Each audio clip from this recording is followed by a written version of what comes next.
So think of content. I'm gonna milk viral content. So if you want views, you want attention, this is what I would do. And then I'll open it up for questions. So if you don't have Instagram, everybody here should get an Instagram and a TikTok. If you don't have it, get it. I doesn't matter what generation you're from, what city you live in, it does not matter. You should have a social media presence because the generations that are on the uprising, that's where they all hang out, believe it or not, right? The young lady that's getting a new dog, like she's not going to Audible to learn how to train a dog. Like she's going to look up videos on TikTok of how do I get my dog to not shit in the house? How do I potty train my dog? Right? They're looking at content online. So when it comes to social media, there's a couple things that I would do. One, I would run what we call the JK5. Now, the JK, that's just someone's name that invented this. Her name's Jenna Kutcher, but JK5. Is anyone here familiar with that? Okay, so No. here it is. I know Cody, you know. So the JK5 with Yes, social sir. media, I want you to choose 5 categories that you can create content on. This is for social media, okay? Those 5 categories, though, I want you to think of them as their own world, okay? So here's where some people mess up with the JK5. Let's say you do dog training. One category is potty training.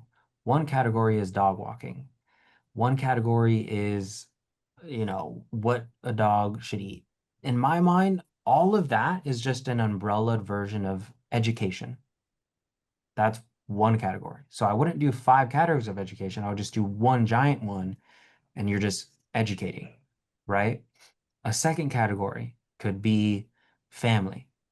I mean, correct me if I'm wrong, but more than likely, if you're a dog owner, like in some way, shape, or form, they're family oriented, even if it's like their family is 3 Chihuahuas. Family, right? That's another easy one. Another one could be lifestyle, day in the life, what is it really like? Like an example could be like a series that it's like what it is really like being a dog trainer. Like that's lifestyle, right? Another could be like health and fitness, right? And then a fifth could just be a hobby. Maybe you like fishing. Who knows? Maybe you like muscle cars. Who knows, right? But you're giving pieces of content that are diverse and you rotate through those pieces of content, right? So for Mike, he does education. He talks about business. He talks about sales, right? He does lifestyle. So that might be traveling, right? He does family. He does cars. And then he kind of does like the comedy in his as well. Because Instagram, social media, even though Mike has how many followers? I mean, 177,000 or whatever it is. When he posts, like 80 to 90% of those views are people that don't even follow Mike. They're pushing to new accounts so that they could see, oh, these people like this content.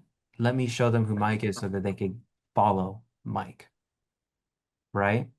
So when you create content, that's going to give you the ability to get in front of new people, and that leads to new revenue.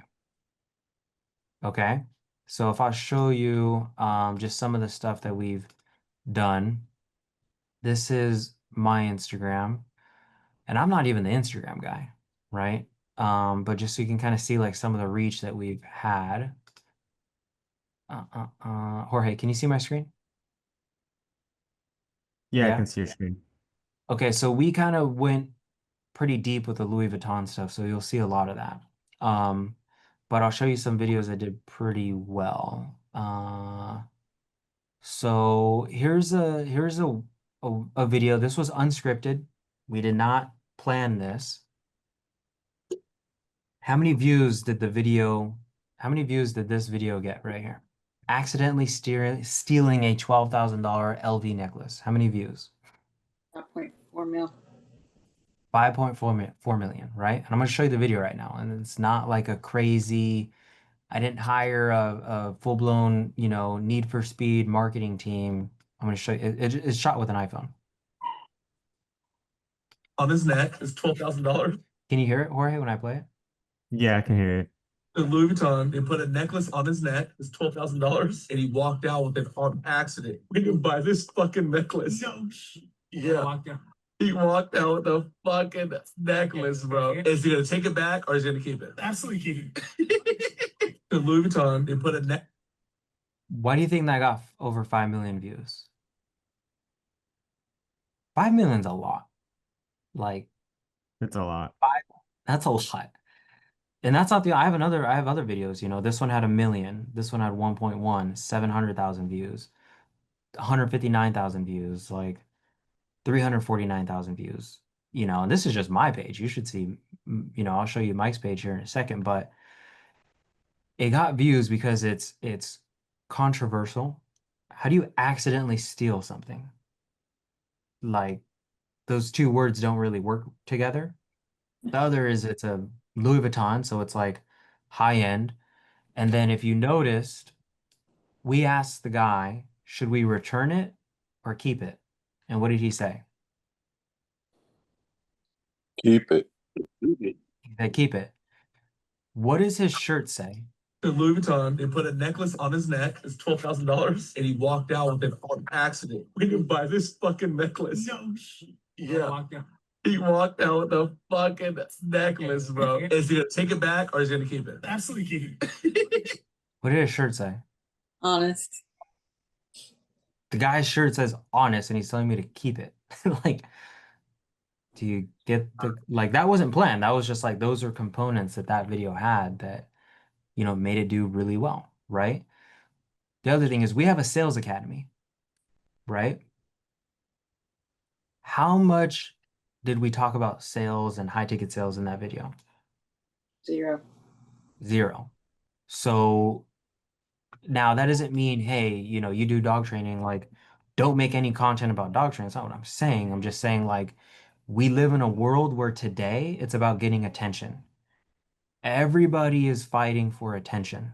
That's just the truth and the reality of it. And social media no longer cares about showing content to who has the highest followers. It's not true.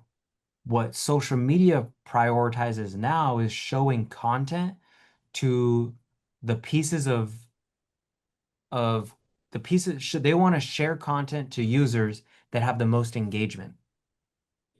What does that say? Because it shows that people like it, it shows that they're interacting with it, and it keeps them on the platform. We all get in that rabbit hole where you're on TikTok and you find this guy doing this crazy series about this story and you're 12 videos deep, right? So people will do that, believe it or not, on your content, and you don't have to have 1 million followers, right? So with that, it's gonna take some time, but I promise if you put out more content, you'll build a better brand and you will get more leads. Now, that's where the sales piece comes in though, because guess what? I know a lot of influencers that have a shit ton of views, but they don't make any money because they don't know how to sell, right? So all of it ties in though to come full circle when it comes to even ads. Because now when someone sees an ad, they see Mike, he gets their attention, and then they go to his page and it's like, wait, they're thinking, what does he do and how the heck do I do it too? Now that's what we want, right? So for your page, it might be like, okay, I have a dog, I need to get it trained. What's the easiest and most cost efficient way, right? So whether you're getting 1 lead a day or 100 leads a day, It's about converting the lead, right? And how can you best convert the lead? It's by knowing sales, by knowing, mastering sales, and then how do you get consistent lead flow? You grow a brand.